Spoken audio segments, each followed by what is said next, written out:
নমস্কার বন্ধুরা, উর্মিলা কিচেন আজ আপনাদের বানানো দেখাবো টমেটোর পকোড়া। 3টে টমেটো নিয়েছি। মাঝখান থেকে টমেটোগুলো গোল গোল করে কেটে নেব।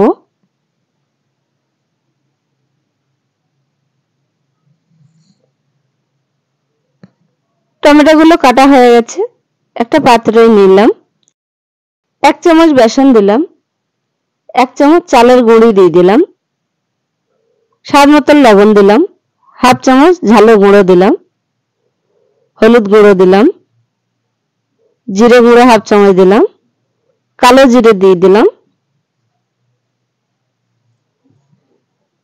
1 চামচ তেল দিয়ে দিলাম। অল্প অল্প জল দিয়ে ব্যাটারটাকে ভালো করে বানিয়ে নেব।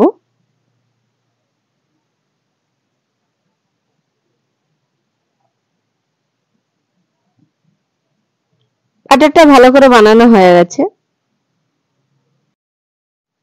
টমেটো কেটে রেখেছিলাম বেসনের উপরে দিয়ে দেব। কড়া বসিয়ে দিলাম। কড়াইতে তেল দিয়ে দিলাম। তেলটা গরম হয়ে গেছে। এক এক করে টমেটো পকোড়াগুলো দিয়ে দেব।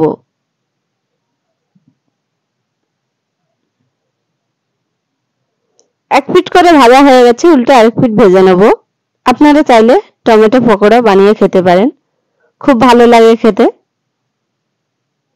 টমেটো পকোড়া বানানো হয়ে গেছে, একটা প্লেটে পরিবেশন করব।